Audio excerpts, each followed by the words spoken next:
का विश्वास कमजोर होना, इतनी शक्ति हमें देना दाता। मन का विश्वास कमजोर होना, हम चले नेक रास्ते पे, हमसे भूल कर भी कोई भूल होना, इतनी शक्ति हमें देना दाता। मन का विश्वास कमजोर होना, हम चले नेक रास्ते पे, हमसे भूल कर भी कोई भूल होना, इतनी शक्ति हमें देना दाता। मन का विश्वास कमजोर होना।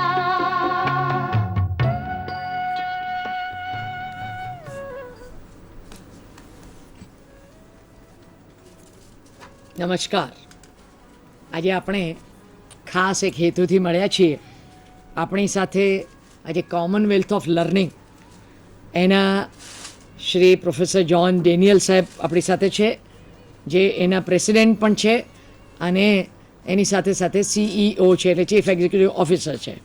આપણી સાથે પ્રોફેસર મોહન મેનન પણ હાજર છે અને મોહનજી આપણા ઇન્ડિયાના જ છે અને ત્યાં એજ્યુકેશનલ એક્સપર્ટ તરીકે કામ કરે છે. પ્રાર્થના પછી આપણે પહેલું કામ એમને પુષ્પગુચ્છ આપીશું, મેમેન્ટો આપીશું અને પછી આપણે સ્ટાર્ટ કરીશું. આજનો પ્રોગ્રામ એવો છે કે પહેલાં હું તમારી સાથે થોડીક વાત કરીશ, પછી સાહેબ જે વાત કરશે એને હું ટ્રાન્સલેટ કરીશ ગુજરાતીમાં, અને મોહન મેનનજી પણ છે તો અહીંના પણ હિન્દી કરતાં વધારે ઇંગ્લિશમાં વધારે કન્વર્સન્ટ છે, એટલે ઇંગ્લિશમાં વાત કરશે and then will also again translate into Gujarati. બરાબર?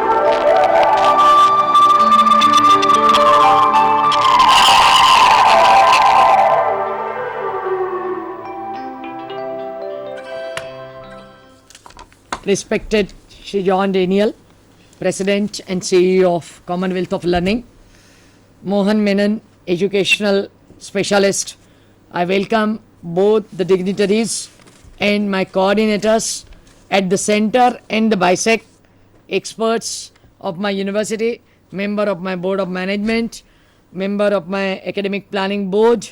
I welcome you all, and I feel that today is the best day for us, because as we have seen that John Daniel sir was a vice chancellor in many universities. He has been honored by 25 universities for DLIT and PhD, and he is with us, and Commonwealth of Learning is helping all the universities and the country to grow more. Mohan Menon is he has studied in MS University, just he told that, and now he is in Canada. He is an educational expert.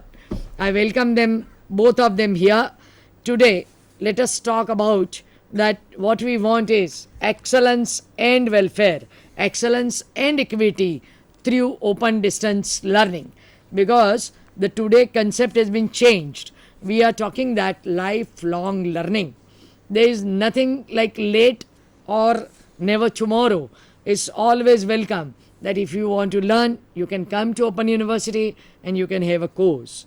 My motto is let us grow together, because ultimately the life of a human being is for first, if you start yourself, it's information. Information converts into understanding. Understanding converts into analysis. Analysis converts into innovation. And from innovation to empowerment and enlightenment. So ultimately, The life is for enlightenment and empowerment. And when we are talking about open learning, so open learning is an opportunity to all where anyone can join and learn any skill. And my friends, we have seen that we are the persons from Gujarat state. The man of millennium is from our state, Mahatma Gandhi, and we are proud of him. And we say that he told only one sentence, that whatever you are doing, if you are doing anything, you have to have the measurement that what you can reach to the last man of the society, that you have to measure.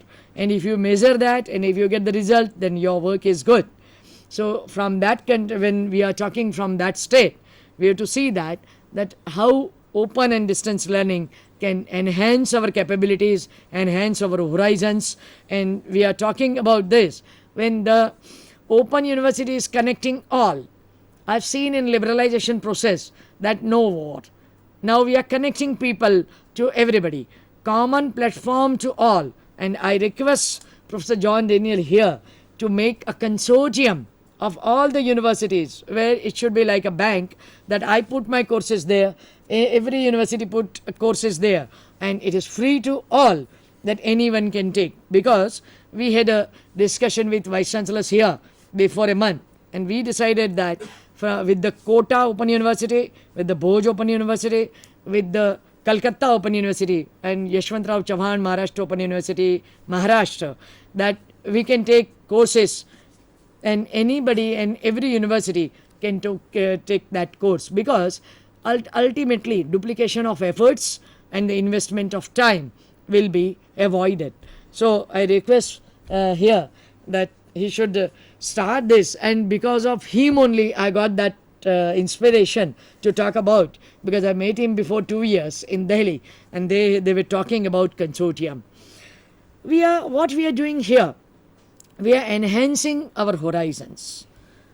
When we are talking about this, we are talking about single market, ecosystem, single community.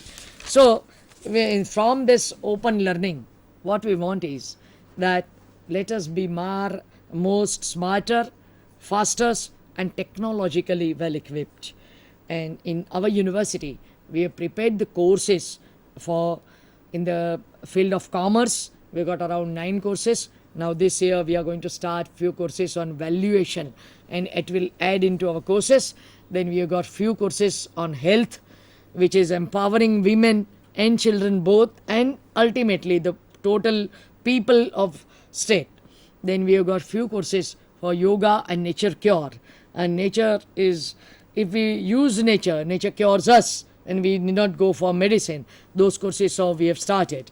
We have started few courses for blind, and those are the beautiful courses, because ultimately we are reaching the last man. Then we have got few courses on MSW, and we are going to start this time MCA, MBA, those courses we are going to start.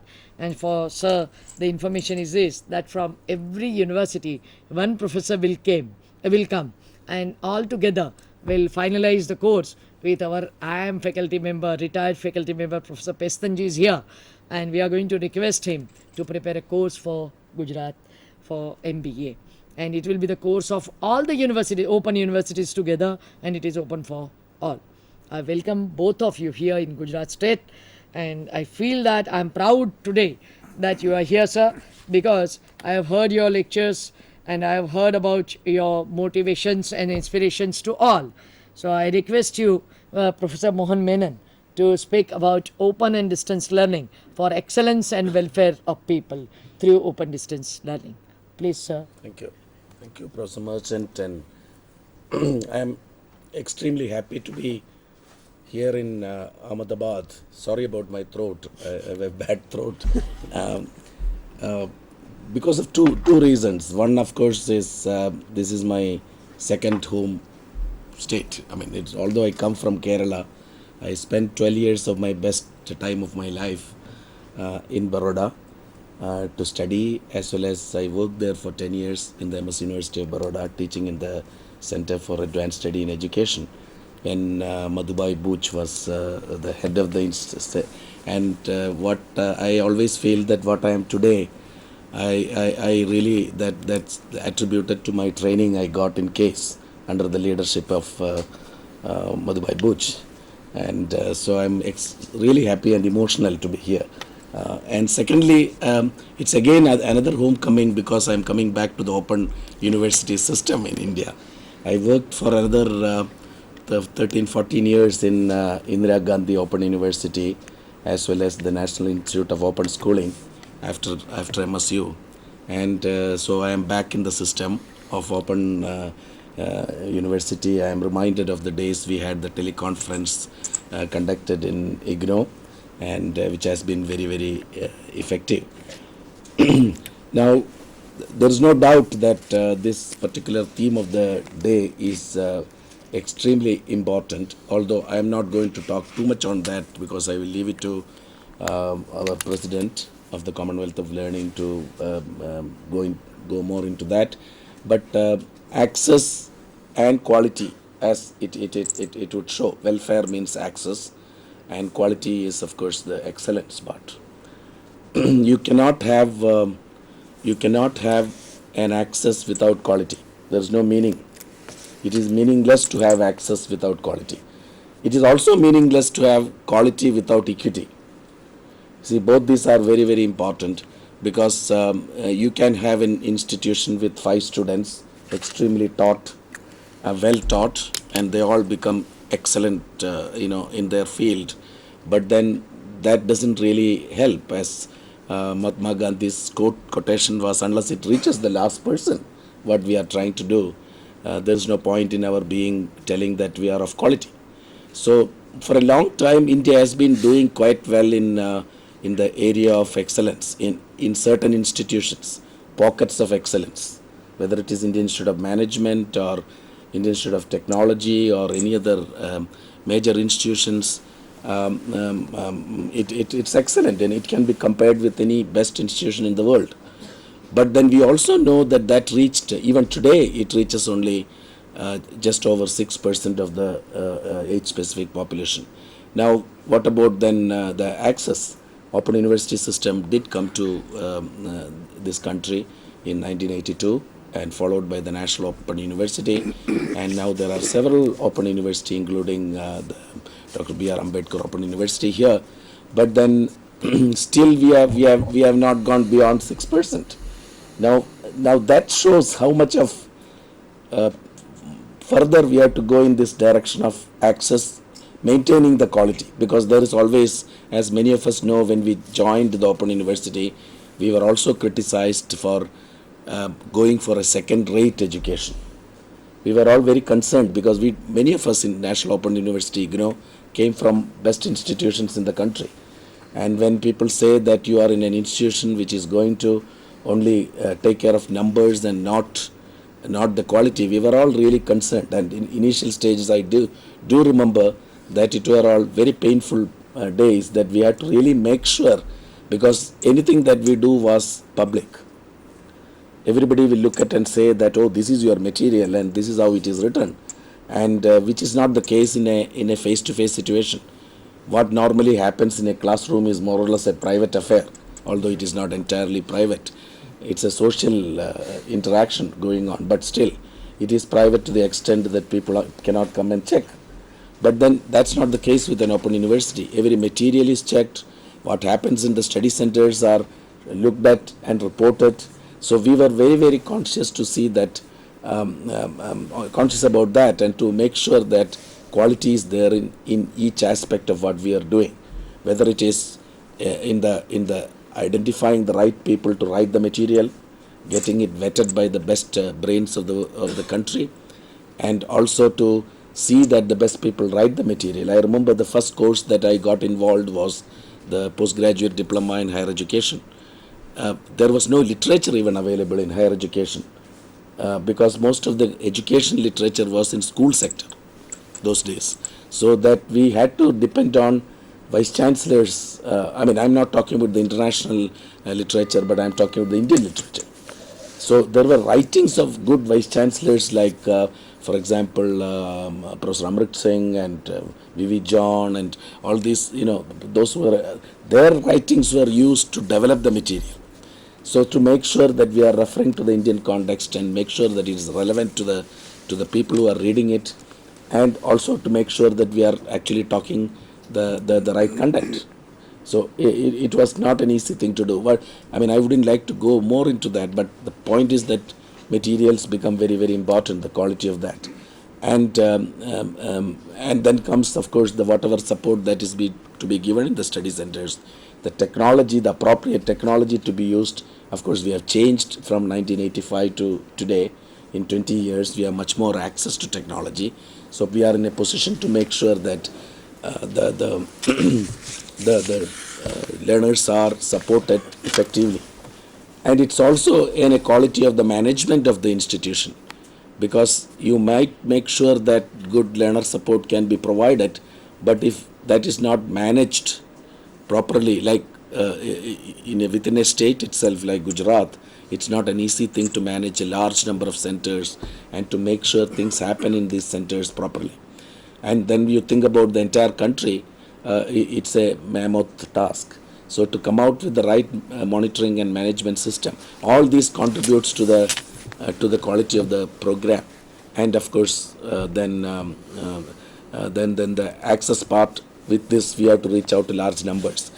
I wouldn't go further on that, and I only want to say that as I'm from this country, and I represent India in the Commonwealth of Learning, and we are very proud that India is a contributor to the call, not just a receiver of support, expertise, but also a contributor of expertise. Many of the Indian experts are used elsewhere, and we are really proud of that. And we make sure that the Indian experience and Indian models are received in other parts of the developing Commonwealth, and they are probably of much more relevance than what comes from the Western countries. And it really, while working in many African countries, I have found that they are very, very happy to see that some of the Indian experiences are used in Africa. Although we may have our own criticism of our own systems. I know, sitting in IGNOU, we used to say that, oh, things don't happen always the way we want it. But when you go out, we find that we have found our own models to our problems, solutions to our problems, which works. The open school model or open university model are models of how to take care of large numbers of students, maintaining quality. I mean, it's not an easy thing to do, and we have achieved that. I mean, we should be proud of that. And I mean, I would like to be also mention here that the area that I look after in the Commonwealth of Learning is school development, which includes teacher training and access to schooling, including quality maintenance in schooling. So I would be very happy to, in whatever way, to get involved in the Open University activities on behalf of CORD. Thank you, all of you. I know that I should have probably talked in Gujarati, but I was not, I didn't dare to do that. Although I understand Gujarati very well, but it was not easy to give a formal talk in Gujarati. Sorry about that. Thank you very much. દોસ્તો, મને ખાતરી છે કે ઘણી બધી ખબર તમને પડી હશે, છતાં પણ ખાસ એકદમ ટૂંક સાર હું આપી દઉં છું કે પ્રોફેસર મેનન 12 વર્ષ બરોડા રહ્યા. એમણે થોડાક સંસ્મરણો વાગોળ્યા અને એમણે એવું કહ્યું કે એ પોતે MS યુનિવર્સિટીમાં જે હતા તે વખતે એમણે મધુભાઈ સાથે જે વાતો કરી એની પણ વાતો કરી, અને એમણે એવું કહ્યું કે હું જ્યારે બરોડામાં હતો એ બહુ સારો સમય એમના જીવનનો હતો. એની સાથે સાથે એમણે છેલ્લે જ્યારે કહ્યું કે હું ગુજરાતીમાં બોલી શક્યો હોત, મને ખાતરી છે કે ગુજરાતી સાંભળી રહ્યા છે એટલે મારી ભૂલ હશે તો એ કહેશે. સાથે સાથે એમણે એવું કહ્યું કે ઓપન યુનિવર્સિટી સાથે ઇગ્નો સાથે કામ કર્યું છે અને NIOS સાથે કામ કર્યું છે. સાથે સાથે એ આજે આ ઓપન સિસ્ટમમાં આવ્યા છે એટલે એમને ઘણો આનંદ થાય છે. એમને આ વિષય જોઈને આનંદ થયો કે એક્સેસ એન્ડ ઇક્વિટી, એટલે કે દરેકને સમાન રીતે મળી શકે. મારી પહેલી વાત એવી છે કે અમદાવાદમાં ભણતો માણસ અને ડાંગમાં ભણતો માણસ, અમદાવાદમાં ભણતો માણસ અને કચ્છમાં ભણતો માણસ, અમદાવાદમાં ભણતો માણસ અને ડેઝર્ટમાં એટલે કે રણ પ્રદેશમાં રહેતો માણસ, એ બધાને એક જ સરખું જો મળે તો ઘણું બધું પ્રાપ્ત થઈ શકે. અને એટલા જ માટે આપણે લગભગ 68 સેન્ટરમાં આપણી પાસે પોતાની પાસે ડિશ છે અને એ ડિશ થ્રુ તમે આ બધું જોઈ શકો છો. આજે સાહેબને અહીં લાવવાનો એક જ હેતુ હતો કે બધા જુએ કે કોમનવેલ્થ ઓફ લર્નિંગવાળા અહીંયા આવ્યા છે, દરેકે દરેક જોઈ શકે, નહીં તો આપણે આ જ ફંક્શન આપણે કેમ્પસ પર રાખી શક્યા હોત. એમણે બહુ જ સરસ વાત કરી કે ક્વોલિટી. એક વસ્તુ યાદ રાખજો કે ક્વોલિટી હોય તો તમારી ગાડી દોડે છે અને ક્વોલિટી ના હોય ત્યારે નથી દોડતી. બહુ જ સ્વાભાવિક વાત છે કે જ્યારે ઓપન અને ટ્રેડિશનલ બેની વાત થાય ત્યારે એમણે બહુ સુંદર વાત કરી, મને બહુ જ ગમી કે જ્યારે ક્લાસમાં ટીચર ભણાવે છે ત્યારે પ્રાઇવેટ એફેર થાય છે. પ્રાઇવેટ એફેર એટલે ટીચર એવું બી વાત કરે કે આજે બહુ માથું દુખે છે, આજે આવું થયું હતું, આજે તેવું થયું હતું. અહીંયા ઘણા બધા ટીચર્સ છે અને ઘણા બધા ટીચર્સ સાંભળતા હશે. આવું કાયમ જોવા મળે છે કે ટીચર જ્યારે મૂડમાં ના હોય ત્યારે આપણે એવું નાના હતા ત્યારે કહેતા હતા કોઈ વખતે કે આજે ઘેર કંઈ ઝઘડો થયો હશે એટલે અહીંયા આવું છે. એટલે એ પ્રાઇવેટ એફેર હોય છે. જ્યારે હું પણ ટ્રેડિશનલ યુનિવર્સિટીમાંથી આવી ત્યારે મેં આ જોયું હતું કે ઇગ્નોનું મટીરિયલ એટલે બેસ્ટ મટીરિયલ તરીકે વખણાયું. અને આજે તો એવું છે કે સિવિલ સર્વન્ટ્સ માટે આપણે આ બધું વેચાતું આપીએ છીએ એટલા જ માટે કે છોકરાઓને મટીરિયલ બહુ જ સુંદર લાગે છે. અને સારામાં સારું એવું છે કે બેસ્ટ નેશનલ લેવલનું મટીરિયલ આપણને મળે છે. એટલે એ મટીરિયલની એમણે વાત કરી. બીજું એમણે એવું કહ્યું કે આઈઆઈટી, આઈઆઈએમ ભારત એના માટે બધું ગર્વ ધરાવે છે અને છતાંય આપણે માત્ર 6% સુધી પહોંચીએ છીએ. 94% લોકો બાકી છે. એટલીસ્ટ 50% સુધી પહોંચીએ તો કદાચ લોકોમાં જે આપણી તાકાત છે, જે નોબેલ પ્રાઇઝ લાવી શકે, બાકીના બધા પ્રાઇઝ લાવી શકે, એના સુધી આપણે પહોંચી શકીએ, કારણ કે એ લોકો એનાથી વંચિત છે. સાથે સાથે એમણે વાત કરી કે લોકો જે ટીકા કરે છે, માત્ર સંખ્યાની વાત કરે છે, ક્યારેક દુઃખદ પરિસ્થિતિ હોય છે, પરંતુ જે આપણું મટીરિયલ છે એ બેસ્ટ મટીરિયલ છે. સાથે સાથે એમણે વાત કરી કે આપણા જે સ્ટડી સેન્ટર હોય છે ક્વોલિટેટિવલી કામ કરે, બધા સુધી પહોંચે, બધાની સુધી પહોંચી શકે, અને એને માટે એ લોકોએ બેસ્ટ બ્રેઇન અને બેસ્ટ પીપલ બધાને ભેગા કરીને આ મટીરિયલ બનાવ્યું છે. સાથે સાથે જે કોર્સિસ લખ્યા છે એ હાયર એજ્યુકેશન માટે લખ્યા છે. એમણે એક પોતાનો એક્સપિરિયન્સ કહ્યો કે એ લોકો પીજી ડિપ્લોમા હાયર એજ્યુકેશનમાં કરતા હતા ત્યારે કેવી રીતે કરવું, ક્યાંથી મટીરિયલ લાવવું, એ બધો પ્રશ્નો હતા, પણ પછી અલ્ટિમેટલી સરસ મટીરિયલ તૈયાર થયું. અને આમાં સપોર્ટ ઓફ ટેકનોલોજી એ બહુ જ ઇમ્પોર્ટન્ટ છે. અને એ સપોર્ટ ઓફ ટેકનોલોજી આ વખત આપણે કરી રહ્યા છીએ. હમણાં જ થોડાક વખતમાં આપણા 150 સેન્ટર પર રિસીવિંગ ટર્મિનલ્સ થઈ જશે. 150 centres, V are going to reach 150 centers with our dish antenna. So after a month I will reach to 150 centers directly from here. So my students will learn those things from professors at the PG level, professors at rural area, that within a month we are going to finish it out. બીજી એમણે વાત કરી કે quality મેનેજમેન્ટની વાત કરવી જોઈએ. એટલે યુનિવર્સિટી મેનેજ કેવી રીતે થાય, બાકીનું બધું મેનેજ કેવી રીતે થાય, એને એ મેનેજમેન્ટ બેસ્ટ થાય એનું જોયું.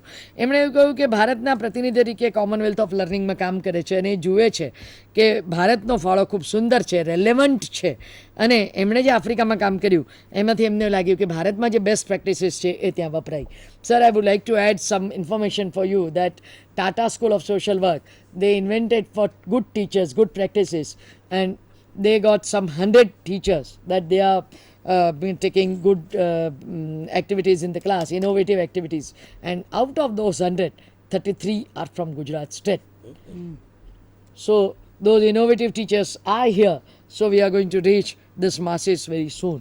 એમણે એવું કહ્યું કે ભારતનો જે અનુભવ છે એ બધી જગ્યાએ આપણે મળી શકે છે. સાથે સાથે એમણે એવું કહ્યું કે કેટલીક વખત આપણે પણ આપણી ટીકા કરીએ છીએ કે કેવી રીતે મળે છે, શું કરીએ છીએ, અને આપણે જે પ્રશ્નો છે એને આપણે ઉકેલતા રહીએ છીએ.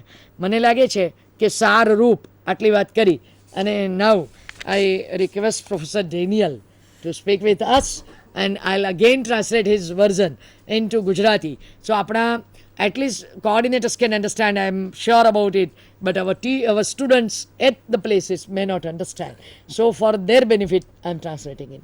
So please, sir, I request you to talk to our students, our coordinators, and our centers at the time.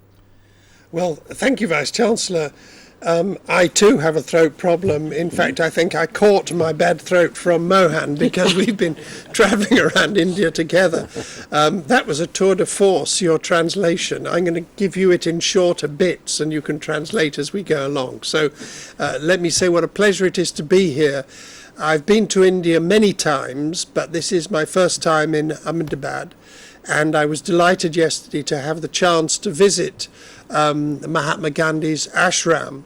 Some years ago, I had the privilege when I was in South Africa to visit the house farm at Phoenix that he lived at. So it was wonderful to come to the real home of Mahatma Gandhi and to be here in Ahmedabad. you want to translate as we go along? Yeah okay fine. એમણે એવું કહ્યું કે હું પહેલી જ વખતે અહીંયા ઘણી બધી વખત હું આવ્યો છું, પણ જે વખતે પહેલી જ વખતે આવ્યો મારું જરા ગળું ખરાબ છે, મોહનભાઈ પાસેથી કંઈ આ બધું મળ્યું છે અને એમને જરા તકલીફ ઊભી થઈ છે. આમે આપણે જાણીએ છીએ કે આપણે ત્યાં ધૂળ બૂળ ઉડે એટલે સરસ મજાનું થઈ જાય, પણ એ આપણા વાતાવરણનો સવાલ છે. હું કાયમ એવું કહું છું કે પશ્ચિમના દેશો પાસે વાતાવરણ બહુ સારું છે એટલે એ લોકોને વધારે સારું પડે છે. એમને અનુભવ કીધો કે હું ગાંધી આશ્રમમાં ગયો અને એનો બેસ્ટ છે, તમે મિલેનિયમનો પુરુષ અહીંનો છે. અને એટલે જ મેં એમને ઇન્ફોર્મેશન પણ આપેલી કે આપણા યુનિવર્સિટીમાં કોઈ પણ સ્ટુડન્ટ હોય, મેનેજમેન્ટનો હોય કે ગમે તે હોય, એને મહાત્મા ગાંધીની બુક્સ ભણવી પડે છે. એમણે દક્ષિણ આફ્રિકામાં ફિનિક્સ આશ્રમ એની પણ એમને મુલાકાત લીધી. I was excited about it, એટલે એમને ઘણો બધો આનંદ થયો. અને એમને અહીંયા ગઈકાલે જ્યારે ગાંધી આશ્રમ ગયા, મેં ગઈકાલે તપાસ કરી હતી કે સાહેબ ક્યાં છે, તો મને ખબર પડી હતી કે ગાંધી આશ્રમ ગયા છે. આપણે ખરેખર ગુજરાત માટે ગર્વનો વિષય છે કે અમે ઘણી બધી વખતે ચર્ચા કહીએ કે નોબેલ પ્રાઇઝ વિનર હોય કે પદ્મશ્રી હોય, બધું હોય, અમે ગુજરાતીઓ કંઈ ખાસ ના કરીએ. 1000 વર્ષનો એક પુરુષ અહીંથી મળી ગયો એટલે વાત બધી પૂરી થઈ ગઈ, એ આપણે વાત કરીએ છીએ. અને એમને પણ આનંદ થયો. હી શેરિંગ અવર પ્રાઉડ એન્ડ આનંદ આપણી સાથે એ શેર કરે છે, એટલી વાત કરે. During this trip to India, I've been travelling around from Delhi to Trivandrum to Calcutta to Bangalore to Hyderabad and now to Ahmedabad. And by a coincidence, I suppose, during this particular trip, I happened to have met the 3 female vice-chancellors of state open universities, Karnataka, West Bengal and now today here in Gujarat. And I formulated Daniel's hypothesis, which is that the most dynamic state open universities in India are being run by women today. એ કહે છે કે હું બધી જગ્યાએ ઘણી બધી જગ્યાએ ફર્યો, એટલે ભારતમાં ત્રિવેન્દ્રમ, કેરલા, હૈદરાબાદ ઘણી બધી જગ્યાએ ફરે છે દર વખતે. આ વખતે અમદાવાદ આવ્યા, એમને ખૂબ મજા આવી. અને એવું કહે છે કે 3 vice chancellor, women vice chancellor કે જે સ્ત્રી વાઇસ ચાન્સલર છે, કર્ણાટકમાં સુધા રાવ, કલકત્તામાં ડૉક્ટર સુરભી બેનર્જી અને ગુજરાતમાં હું. એવું કહે છે કે ડાયનેમિક વાઇસ ચાન્સલર્સ જે છે એ ગુજરાતમાં છે, એટલે આખા ભારતમાં છે અને આ 3 સારું કામ કરે છે એવું એ કહે છે. And I would like to say that we also at the Commonwealth of Learning believe in the competence of Indian women, because Professor Asha Kanwar, formerly of IGNU and of UNESCO, has just been appointed the Vice President of the Commonwealth of Learning. She is one, of course, of 3 distinguished Indian colleagues, all of whom are known to Professor Mohan Menon with us here, and Krishna Alluri, who I'm sure some of you know. Anyway, it's a great pleasure to be here. Mohan Menon has already, I think, made some very good comments about the balance between quality and access, what you, Vice Chancellor, called excellence and welfare. Let me comment particularly on an aspect of welfare. I think welfare is certainly a question of increasing access to the university so that people can take courses from it in large numbers. But I think today welfare also means ensuring that the courses that they take lead directly to some improvement in their lives and their livelihoods. And what impresses me particularly at the Gujarat State Open University, the B.R. Ambedkar Open University here, is the very strong focus that you are putting on vocational courses that will take people sometimes in relatively humble work to another level of professional competence. And this seems to me very important and very empowering. And this is a mission which I think universities have not always taken very seriously, but I see a trend towards this becoming a very significant trend in higher education, and I'm very pleased to see it being implemented with such vigor here in Gujarat. એમણે એ વાત કરી કે અહીંયા જે વાત થઈ છે કે ક્વોલિટી અને એક્સેસ એટલે એક્સલન્સ અને વેલફેર, આપણે આ ટાઇટલ એવું રાખ્યું હતું આજે કે excellence and welfare through open end distant learning. આપ સૌ જાણો છો કે હું કાયમ એવું કહું છું કે આપણે કંઈક કામ કરતા હોઈએ એમાં સુધારો કરવા માટે આ ઓપન લર્નિંગ સિસ્ટમ હોય એટલે કોઈ બી માણસ ગમે તે કામ કરી શકે, સાથે સાથે મટીરિયલ લે, સાથે સાથે સીડી લે, ઓડિયો કેસેટ્સ લે, એટલે શાંતિથી સાંભળી શકે. અને દરેક માણસ સુધી આપણે પહોંચી શકીએ, છેલ્લા માણસ સુધી. The last man of the society આ એક સીડી હોય કે ઓડિયો કેસેટ હોય તો તમે ત્યાં પહોંચી શકો છો. છો. એટલે એ બહુ આનંદ પામ્યા કે આવી રીતે પ્રોગ્રામ થાય છે. સાથે સાથે એવું કહે છે કે જે આખા આપણા કોર્સિસ છે એ ડાયરેક્ટલી તમારામાં ઇમ્પ્રુવમેન્ટ લાવે છે, સુધારણા લાવે છે. અને સુધારણા લાવે છે એટલે આપણે જે સ્ટેટ ઓપન યુનિવર્સિટી છે, આપણે જે DMCHના કોર્સિસ કર્યા, હેલ્થના કોર્સિસ કર્યા, કમ્પ્યુટરના કોર્સિસ કર્યા, અને તમે સૌ એના સાક્ષી છો કે આપણા જે CCC કોર્સ છે 12,000 સ્ટુડન્ટ્સ છે, 12,000 students in one course of computer and in the course of health. And these are the way we are afraid of Gujaratis are afraid of English. But few of them know very well. But then we took this innovative way to teach English. It is in that bubble we write in English, and out of that bubble is in Gujarati. So through this we are teaching this, and this is an innovative course, and people like it very much. એટલે એમને એ બહુ ગમ્યું કે સીધા જે આપણા courses છે એ work માટે લઈ જાય. અત્યારે જ આપણો છેલ્લો કોર્સ એક થઈ રહ્યો છે પેશન્ટ કેર આસિસ્ટન્ટ. એટલે સીધું જ લોકો ભણે અને પોતાને કામ મળી જાય. એટલે એ કહે છે કે જો લોકોને સમર્થ બનાવવા હોય તો વોકેશનલ કોર્સિસ દ્વારા જ બની શકે, માત્ર બુકિશ લેંગ્વેજ દ્વારા થઈ શકશે નહીં. અને મારો ઈરાદો એવો જ છે કે જે કોઈ ટ્રેડિશનલ યુનિવર્સિટીમાં ભણે છે તે પણ આમાં જોડાય અને આમાંથી કંઈક શીખે. એમણે એવું કહ્યું કે આ જે મહત્ત્વની વાત છે એમ્પ્લોયમેન્ટ આપવાની, એ બહુ મહત્ત્વની છે અને એનાથી એ બહુ ખુશ થયા છે. અને ગુજરાત ઓપન યુનિવર્સિટીનું જે આપણે આ કામ થઈ રહ્યું છે એનાથી એ રાજી છે. And thank you. And the second point I want to make is really related to that. When open universities began, people were skeptical about whether they would be successful at all.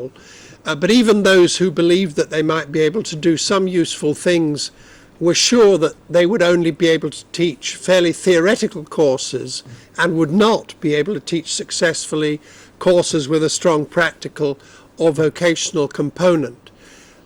That idea has been proved comprehensively wrong in the last 30 years. I had the privilege for 11 years to be the Vice-Chancellor of the British Open University. And during the time I was Vice-Chancellor, we had national assessments being done of every subject that we taught.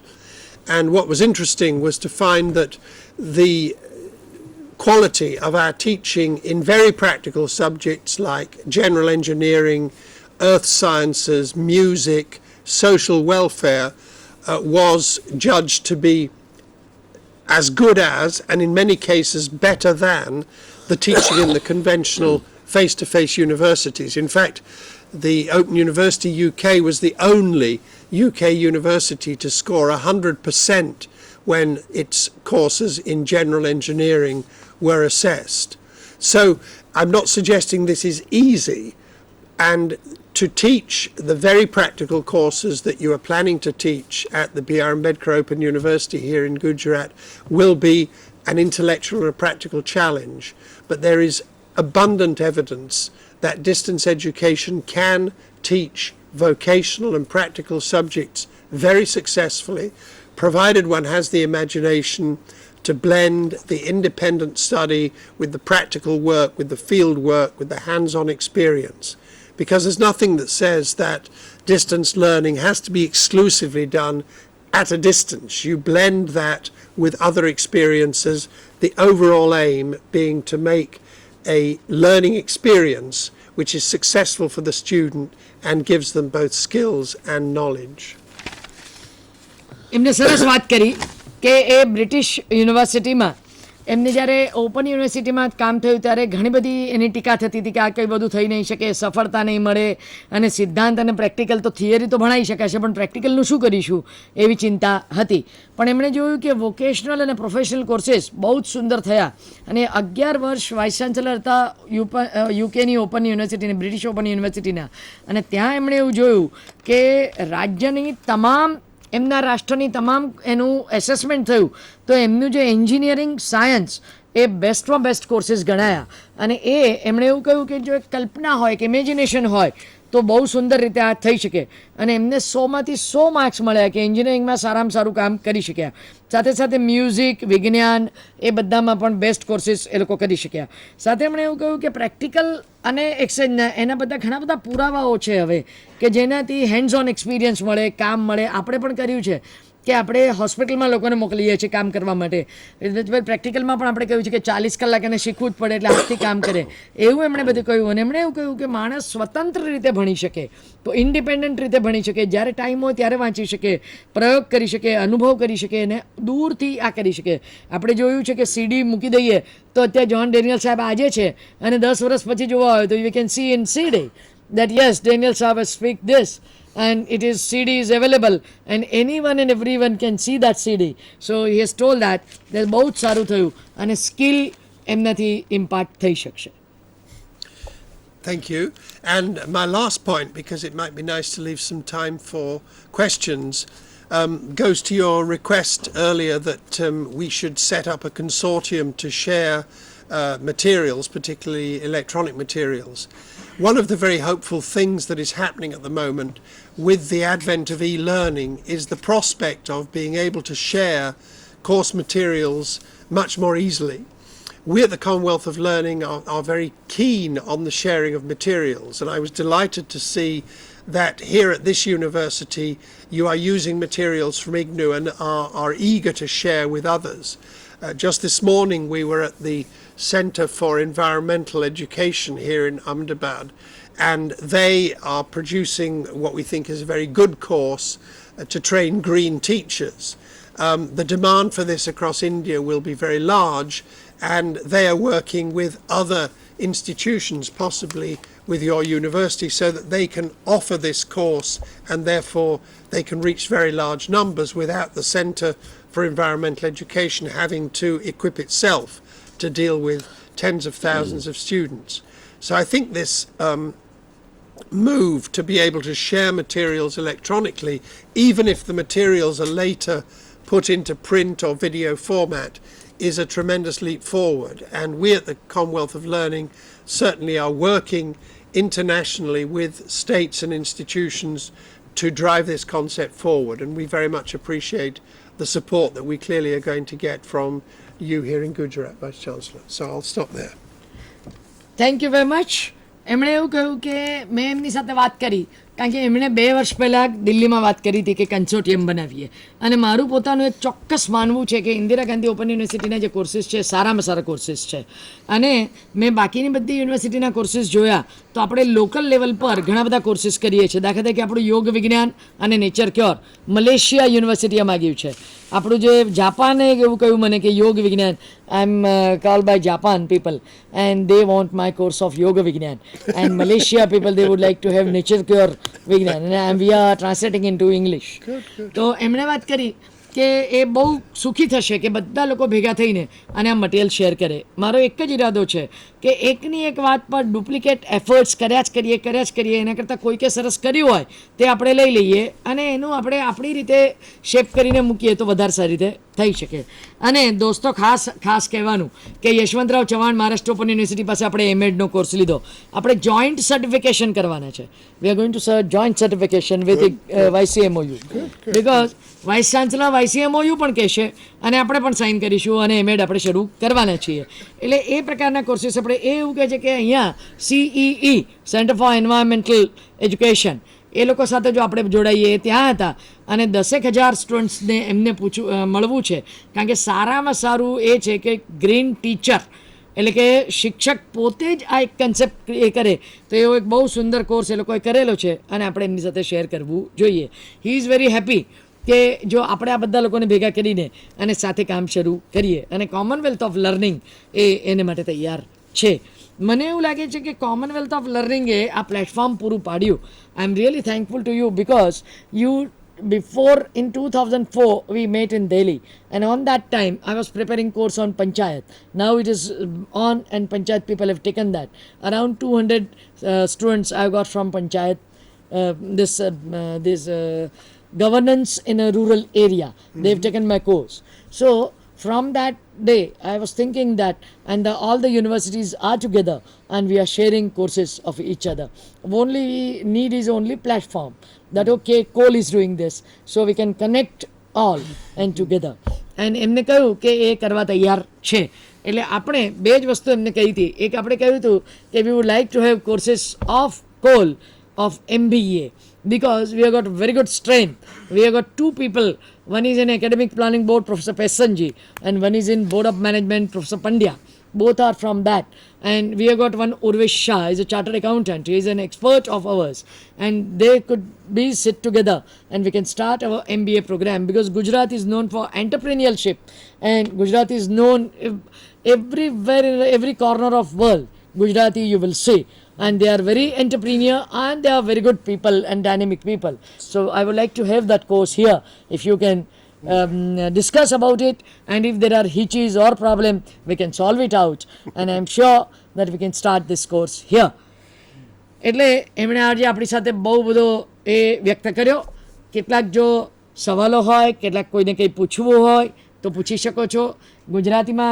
Sir, we are using this fax machine and those questions are here. Oh, right. Yeah, Okay. we are using regularly this fax machine because one cannot ask.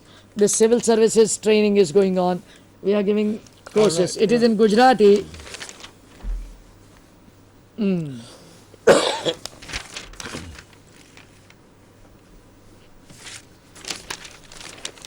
ખાસ આમાં કંઈ નથી. They are telling that how Commonwealth of Learning can help state of Gujarat. Right, okay. He is from a very remote area, but he is asking this question. Do you want to answer that one? You know, I think Well, the Commonwealth of Learning was created by the heads of the Commonwealth governments. Our job is to help governments and to help institutions in countries or states to develop the use of technology in learning, particularly open distance learning. And we do that, obviously, largely by responding to requests, because there are many countries, there are many institutions, so we tend to work with those countries, states, institutions that show an interest. So, for example, to answer your question, Vice Chancellor, we have facilitated, we didn't prepare it, but we acted as a catalyst for the preparation of a Executive Master's Business Administration program and a Commonwealth Executive Master of Public Administration program that was jointly prepared by the Open Universities of Bangladesh, Pakistan, the Allama Iqbal Open University, Open University of Sri Lanka, and the Indira Gandhi National Open University. That is now being offered around South Asia, and it is also now about to be offered in Malaysia and in Nigeria. So we like to make maximum use of the courses that we help to prepare, just as I was saying earlier. In the case of the course you asked for, as I say, that is already being offered by IGNU, so a little diplomacy will be necessary with IGNU. However, we will be delighted to see it offered, because we don't feel that it's reaching the large audience that it should, because in our view IGNU is charging simply too high fees for it, so that it doesn't compete with their own MBA program. So we feel that given the social mission of the Open University here, you would probably reach much larger numbers with that program. But there's a little question of diplomacy that we do not give exclusive rights to the use of these courses, but nevertheless we would want to see it done in a coordinated manner, and I find it encouraging that you are already working with IGNU to share other courses. સાહેબે તમને જવાબ આપ્યો કે આપણે આ ચોક્કસ કરી શકીએ. એમણે બાંગ્લાદેશ, પાકિસ્તાન, શ્રીલંકા અને ઇન્દિરા ગાંધી ઓપન યુનિવર્સિટી સાથે એક કોર્સ બનાવ્યો છે પબ્લિક એડમિનિસ્ટ્રેશનનો અને MBAનો, અને એમાંથી મલેશિયા, નાઇજીરિયા, ભારત એ બધામાં આ કોર્સ ચાલી રહ્યો છે. એમને એવું માનવું છે કે સોશિયલ મિશન આપીને જો આ કામ ચાલુ કરવામાં આવે તો આપણે છેલ્લામાં છેલ્લા માણસ સુધી પહોંચી શકીશું. Indira Gandhi open university works in English, so our people, they would like to have in regional language. The problem is only of language, and for this course people who knows English will also come. So definitely sir will do that with the diplomacy. We'll discuss with IGNO and we are going to start that here also, because दोस्तों તમને ખાસ વાત કહું, what we have done in this meeting of Vice Chancellor, that every Vice Chancellor will send one person and together we'll prepare our MBA course. Like from our university, Professor Pessanji and Professor Pandya will be there, and from Kota, Bhoj, Calcutta, and Karnataka. They are going to send two persons. They will sit together and they are going to finalize course for our state also. But I'm sure that with your this answer, we'll try our level best to start course here. Thank you very much, sir, that we have done. बीजो कोई सवाल? Any question? Sir, excuse me. I have a question that you must have seen the distance learning process all over the world, especially in all the Commonwealth countries. Now, there must be some differences. Means in UK, the distance learning process must be different, as well as in India it must be different, as well as in Sri Lanka it must be different, as well as in Canada it must be different. So you must have found certain merits of all the distance learning processes. Don't you think so that a common model should be prepared for all this distance learning program, taking the best part of each and every university, and a common model is prepared for that. So ultimately, it can become helpful to anyone, any university. Like we have in state of Gujarat, we are having this Dr. Babasaheb Ambedkar Open University. We are taking IGNOU as an ideal university for distance learning process. But if the common if suppose a model is prepared for the management, what sort of management should be there, what sort of courses should be there, what sort of experts should be there, what sort of course content should be there. So in that way, it can I think so it can become helpful to the different distance learning universities, so they can take the model and it can become helpful to them. So I would like to know the expression on that. Yes, it's a good question. I think the first thing I'd say is that the way you create an open university in any country has to reflect the communications infrastructure in that country, because some things are available, some things are not available. For example, when I was at the British Open University, we had access to national television. So we used television, we had access to national radio. This was broadcast to everyone. In many countries, you don't have access to national radio and television, so you can't use it. When I worked at Athabasca University in Canada back in the 70s, already we were making extensive use of audio telephone conferencing, telephone tutorials, which again are not possible in a country that doesn't have a very good telecom system. I think it's true today that these systems are all converging so that the possibilities are becoming much more similar. And as I said, I think the possibility of putting courses together in an electronic format to start with, even if you then offer them in different ways. But all that said, as far as I'm concerned, the real criterion that sorts out whether a open university is a quality operation or not is the way that it provides support to students. And this can be helped by technological media, but it is largely a question of commitment and organization. And obviously that challenge, I was going to say that challenge becomes harder the bigger the institution, but that may not actually be true. I think the challenge is quite hard when the institution's small and your students are very scattered. Then there comes a point where you've probably got an optimal size where there are students everywhere, so you can provide local services and generally do a good job supporting. The question is, at what stage does the whole thing become unmanageable? And you in India are probably going to be the first to discover what that is, because you've now got IGNOU, which is 1.2 million and climbing. There's no theoretical reason why you can't go on forever, but all human organizations require management, and particularly the management of this question of student support. I worry slightly when I see open universities defining their success very much primarily in terms of the quality of the materials they offer. I appreciate that, it's the materials, you can pick them up, you can drop them on your toe, you can show them, they're tangible. And we should, as Professor Mohan Menon was saying earlier, it's very important that we produce materials that are as good as they can possibly be, because they're subject to public scrutiny. But at the end of the day, students don't just learn by materials, they learn by the support, by the examination, by the assessments, by the tutoring, counselling and so on. And that's where the challenge comes. And I think that's the models that I think the ones you should look at are those that have really made an effort to do that extremely well. Because you cannot, if you rely purely on good materials, you will not have achieved the goal that was set when the first Open University in India and the others were set up, which was to break the cycle of correspondence courses where very poor materials were sent to students with no follow-up. Now, it's better to send good materials than poor materials, but I think the open learning revolution also includes a strong commitment to follow-up and support to students, and that's a more complicated thing to deliver, but it's essential, I think, if you want to call yourself a quality institution. આપણા ઉર્વિશભાઈ Shah, he is the first person in my university who wrote my courses as a chartered accountant, and altogether his team with the 7. हाँ बोलो.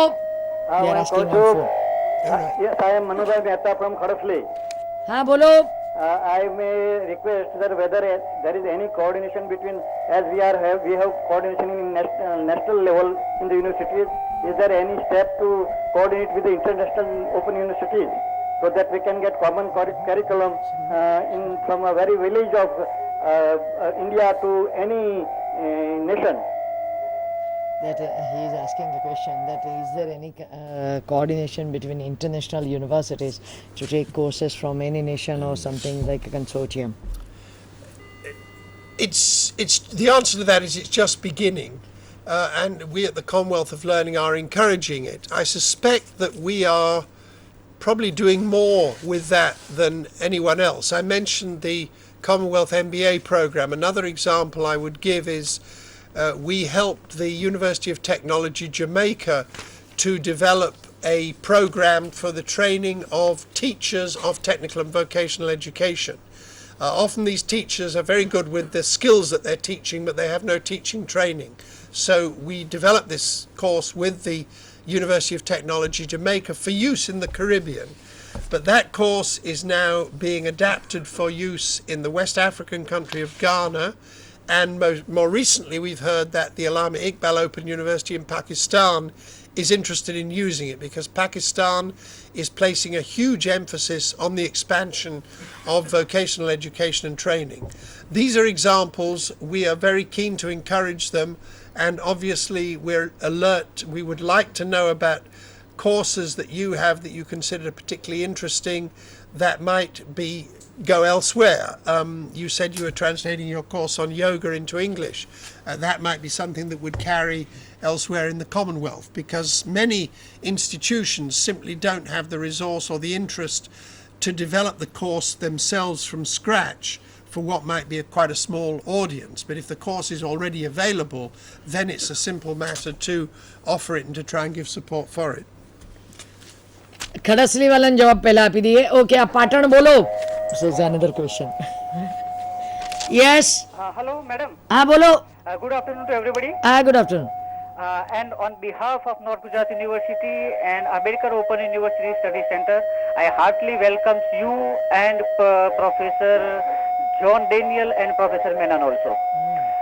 My question is, as India has one of the largest system of higher education in the world, and conventional university system is incapable to handling such a huge mass of people. My first question to Professor Daniel, is the Open University only a viable option?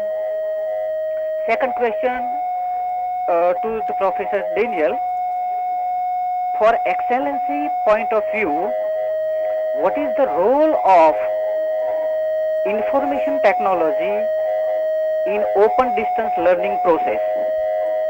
And my third question to Professor Menon, how would you upgrade in the sense of infrastructure the bottom part of the university, bottom part of the open university, that is study center, which is the only part who interact the student educationally and personally. Thank you. Thank you. Well, let me start. As I understood the first question, it had to do with the expansion of the of the Indian university system. My response to that would be you're going to see over the next 20 years a massive expansion of the Indian university system. At the moment, you have an age participation rate of 7%, I think, roundabout. And Malaysia, for example, is now striving to get to 35%. So if you were to strive for the same sort of rate, you'd have to multiply the size of your higher education system by 5 times. That's a huge challenge. I'm sure the open universities will provide a good part of that. My own forecast is that a lot of that will be provided by the emergence of new private universities, and I suspect that in the end some of them will be private for-profit universities, because I don't think that the state can possibly underwrite the costs of that kind of expansion, even with the good economic growth that you have in India. I do understand that this whole question of private for-profit universities is very much a hot and a controversial topic, and that the Supreme Court has had a go at it. But I would be very surprised if 10 years down the road, India is the only country in the world, apart from North Korea, that is not allowing private for-profit universities. So that would be my answer to that. The second question about ICTs, it's a question of timing. We're still in the very, very early stages of ICTs, which are going to be around presumably for another 100 years at least. And as they develop so quickly, you use them in different ways in different circumstances. In India at the moment, I suspect that the major use of ICTs is in the preparation of materials, and possibly to some extent in the delivery through CD-ROMs, but not very much through the delivery by interactive computing, because most students in India do not have computers in their homes that are connected to the internet. On the other hand, when I was at the British Open University, when I left, of our 200,000 students, something like 150,000 were connected from home. Well, obviously that makes a different kind of environment. Again, that will change rapidly, and 10, 20 years down the track, I'm sure you will find most Indian students doing a lot of their distance learning work from home by ICTs. So the challenge, I think, is the future starts today, and all open universities in particular should be gearing themselves up to use ICTs, but not to use them too quickly in the actual delivery of the course material, because if they do, you will not get this second theme of our discussion this afternoon, namely welfare. And one of the problems so far with this whole e-learning thing is it is actually tending to reduce access rather than increase it, because it is the students on campus in many universities who are taking more advantage of the e-learning opportunities than the students off campus. Thank you very much, sir. Please. Yeah, I will respond to the last question, which is on Infrastructure. infrastructure and upgrading of the study centers. As all of us know that India has gone for a model of learner support, where there is a very strong support expected from the study centers. And this has been a very effective, cost-effective and viable model for India, because the country has resources available in various parts of the parts in districts and sub-district level and block levels. So it was good. It was a good decision to have thought of a network of institutions, NGOs in open school system, the schools, so they could become the study centers. But then it was also important that these study centers provide the required quality of support to the materials which goes through the by post or CDs or whatever. Now, I think this has been also the major issue in to me at least, my experience in Indian open education system, to make sure that the study centers provides those that support expected by the university. There are only two ways I can see that this could be achieved, and this is being achieved by the university. I know very well the Open University of IGNOU, the Open NIOS, and I'm sure this university also would be providing the required infrastructure into the study centers. And in the long run, when the technology, this itself is an indication that you are sitting in the study centers, you are able to listen to people here and also ask questions and bring in an interactivity. This is because that you have that infrastructure available in the study centers. If all the centers have such an infrastructure, or even other computer-based infrastructure, and also all the people involved in the study centers are also having the capacity to provide the support to the students, I think we are taking care of a major aspect of the system. And so the capacity building of the people, the right people who would get involved, as well as the infrastructure in terms of technology available in the study centers, would be what we should be trying to achieve. And yes, there would be a situation like even the technology can reach homes, which is not the case today. I mean, maybe in the urban areas it is, but not in the rural areas. So I think we may have to wait further, but there will also be a day that a learner can sit at home and study and get the necessary interactivity through computer networking. So these are the areas of upgrading which we should really look at. I mean, the physical one related to the technology, and of course training of people. That's very, very important. I would like to add one information to you, that in Gujarat we have established in 1,000 villages. Every village has got connectivity and computer both. Yeah. And from that they can have a land record directly from the computer. Whatever certificates they want, if they put their name inside, they will get the certificate. So 1,000 villages we have covered. We have got around 18,000, so it will reach in time. But then we have started that. One question is here: the students are finding difficulties to frame or learn spellings. Oh, English. Learn spelling easily. How can students learn? It is. We want to somewhere games to teach contact efficiently. If you can. Yeah, okay.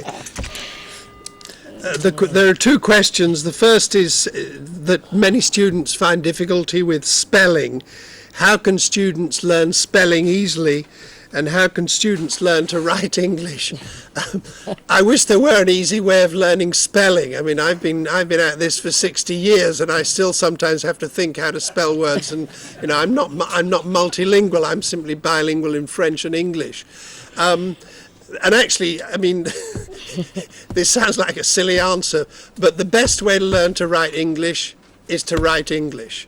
I was very lucky because when I went to Oxford University, almost all subjects were taught as literary subjects. When you studied chemistry, you had to write a 12-page essay about some chemical topic every week. So I've been writing all my life, and I'm now reasonably good at it. But it's like anything else in life. They say use it or lose it. You'll never learn to write any language well, whether it's your own language or another one, unless you actually do it. So I'm afraid that's not very helpful, but I think it's the sad truth. And the second is, as we use rhymes more while teaching, likewise we want to have more games to teach content effectively. And then I'm afraid the fax has smudged the last sentence. But yes, and that of course is one of the huge advantages of the move towards the use of computers. A couple of years ago, I watched my wife taking the British Open University's first level science course. And with this course, there were some absolutely extraordinarily good CD-ROMs that had games, animations, simulations. I mean, it really made it very exciting to study and made these concepts super clear. So one of the great advantages of the computer and the whole IT revolution is that it's so much easier to make the teaching interesting and also make it more powerful than if you only have to rely on the printed word. I'm a great believer in the printed word. The book is a wonderful technology, but there are now wonderful opportunities available, which India is using extremely creatively already. So you've nothing to learn about that from the rest of the world. Thank you very much. સરસ સવાલો આવ્યા, એમણે fine જવાબ આપ્યો એનો, અને તમને બધાને ખબર પડી ગઈ હશે કે એમણે શું જવાબ આપ્યો, કારણ કે સવાલો ઇંગ્લિશમાં આવ્યા. પ્લીઝ, સવાલો ઇંગ્લિશમાં એટલે ઘણો આનંદ થયો કે તમે અંગ્રેજીમાં સવાલો પૂછવા માંડ્યા, એટલે I like it very much. And he told that use it or lose it. So better to use it and we will improve ourselves. Sir, there is one question arises in mind. Since a lot of we are sitting here, they are from conventional universities. Though we are talking here about Open University, I am being a member of the Open University as well. My question is that how this conventional university will be helpful to Open University in that manner, because we are going to see a great future for Open University so far as India and Gujarat is concerned.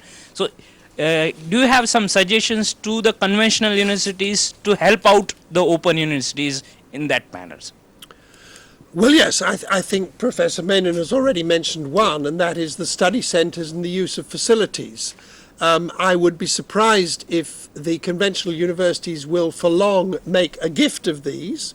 When at the UK Open University in the summer we took over the campuses of 12 conventional universities so that our students could go and do practical work. But we paid them for that. They were happy because it kept their campus being used all year round, meant their technical staff and so on were working, and rather than having to sort of do nothing. Similarly, I think all open universities make a great deal of use of the faculty of conventional universities as course writers, as tutors and so on. I personally believe that it's important for any open university to have a core faculty of its own, but that core faculty will never be large enough to cope with all the interaction you need with hundreds of thousands of students, so you have to draw on the system. At the same time, it's interesting, I think one of the side effects of the ICT revolution, as conventional universities start to get more and more involved in e-learning, they are suddenly making the realization that open universities have a terrific advantage, and that is the advantage of scale, because it doesn't make sense to invest a huge amount of effort in doing a good e-learning course for a class of 50 students a year. If you're doing it on 10,000 students, as you are for your computing course, then that's a completely different story. And of course, the conventional universities are changing. You probably see this less in India yet, but you will see it in the West. As they adopt e-learning, the conventional students are spending less and less time on campus, they're taking part-time jobs, there's a kind of drift away from the conventional university into a more distance learning kind of operation. So I think that the stage is set for a much more productive and equal dialogue between open universities and conventional universities at the moment, because they're both being beset by the same trends. And as I say, I think the conventional universities realize that when it comes to using technology, the open universities have a big advantage. બહુ fine જવાબ આપ્યો જે પૂછ્યું એનું, કે ભાઈ આપણે જોઈએ છે કે અહીંયા બેઠેલા ઘણા બધા લોકો અને આપ જ્યાં છો ત્યાં એ બધી કોલેજીસ છે, એટલે કોલેજીસ અને સ્કૂલ આપણને સપોર્ટ કરે છે અને આપણે ત્યાં સેન્ટર ખોલીએ છીએ. એટલે ઘણી બધી વખત એવું હોય કે ડિપ્લોમા ઇન કમ્પ્યુટર ત્યાં ના હોય અને આપણી પાસે છે, એટલે એકબીજાને જે મદદરૂપ થવાય છે. અને એમણે સરસ વાત કરી કે કેમ્પસની વાત, પછી ફેકલ્ટીની વાત અને ઈ લર્નિંગની વાત, આ ત્રણેય ભેગી કરીએ તો મને લાગે છે કે સુંદર થઈ શકે. What I have told is that you have talk about and we have got centres at college and the schools both, so they are helping that way. And the traditional campus is taking this course because they don't have those certificates and diploma courses there. So their students, like we have started this diploma courses in commerce, that chartered accountants are writing those courses, so the course is very good and the employability increases. So therefore they are supporting us and we together grow. So so it's a nice win-win situation. Yeah, so synthesis is there and we work together. I think that's what you always try and work for, is a win-win situation where both sides gain something. હવે કોઈ સવાલ છે નહીં? Okay, Barot સાહેબને વિનંતી કરીએ કે જે જરા અમારી એ કરે. એમની આજે કેમ અહીંયા ખુરશી નથી મને ખબર નથી, પણ આવો અને એમનું હવે એ કરો એટલે આપણે now we are going to have a vote of thanks. Yeah, okay, sure. Right. I understand that. And then we'll have a photograph. Sure, Board of okay. Management take it. Sure, okay. Thank you, sir. This is a great occasion and a matter of pleasure for Dr. Baba Saheb Ambedkar Open University that Sir John Daniel Saab and Dr. Mohan Saab are with us. He has said lot of things with us, and we learned lot of things from him to run this open and distance learning system. So we are thank you very much for coming here and to be with us. I am thankful to all the members of Board of Management and Academic Planning Board, all the coordinators who came here on this occasion, and our other this program in charge and coordinators sitting at our receiving center at their centers, and students also. Thank you very much to all of you. હવે ખાસ એક જાહેરાત કરવાની છે કે 25મી તારીખે જરા બાયસેકમાં તપાસ કરી લો અને આપણે 25મી તારીખે અહીંથી જ આખા દિવસની એક વર્કશોપ કરવાના છીએ. આપણા ડેકના સેક્રેટરી અને ઇગ્નોના pro vice chancellor professor Garg આવવાના છે. એટલે મને એવું લાગે છે કે આપણી આ આઈસીટી ફેસિલિટીઝ કેવી રીતે વપરાય છે અને શું થાય છે તે અહીંથી જે જુએ તો વધારે સારું છે. એટલે આપણે એક અહીંયા અને એક કોન્ફરન્સ રૂમમાં એમ કરીએ. એટલે બારોટભાઈ જરા 5 મિનિટમાં તપાસ કરી લો સંકેતભાઈ કે 25મી તારીખે ખાલી છે કે નહીં, અને અહીંથી જ એનાઉન્સમેન્ટ કરીએ. ત્યાં સુધી આ ચાલુ રાખીએ. ખરેખર આજે ખૂબ મજા આવી. Professor Daniel and professor Menon is here. All the experts of our community, the coordinators and the academic planning board and board of management બધા છે. આપણે ત્યાં સુધી ફોટોગ્રાફ સેશન બી અહીંયા જ કરવાના છીએ. અને ખાસ એ છે કે જો 25મી તારીખે આપણે અહીંયા જ એ કરીએ. શું સમાચાર છે? Yes, okay, fine. એટલે 25મી તારીખે સવારે 10 વાગે આપણે શરૂ કરી રહ્યા છીએ. તમામ કોઓર્ડિનેટર્સ જે હાજર છે, બાકીના જેને નથી અમે કાગળ લખવાના નથી. You have to be here. અને તમારા સેન્ટર પર લોકોને હાજર રાખજો, કારણ કે ડિસ્ટન્ટ એજ્યુકેશન કાઉન્સિલના એ સેક્રેટરી પણ છે અને ઇગ્નોના એ પ્રો વાઇસ ચાન્સલર છે. અને 25મી તારીખે 1 day વર્કશોપ રાખી છે કોઓર્ડિનેટર્સ માટે. એટલે please be here in this બાયસેક only. So will conduct workshop here at 10 o'clock. 10 થી 4નો કોર્સ રહેશે. 4 વાગે એ પતી જશે. Again I am really thankful and I am excited today that the Professor Daniel and Professor Menon are here, and we have listened to them, and we are very happy to see that we are going to enrich ourselves through this discussion. I am thankful to both of you. Thank you. આપણે જરા થોડુંક એક કામ કરો, અમે અહીંયા board of મેનેજમેન્ટના સભ્યો જરા ઊભા રહી જઈએ. એટલે ચાલુ રાખજો અને રિસીવિંગ બાય. અચ્છા, ઓકે, તમારો પ્રોગ્રામ છે. સોરી, વિરીનનો પણ એક જ મિનિટ ખાલી પ્લીઝ આવી જાઓ તરત જ, એક જ સેકન્ડ.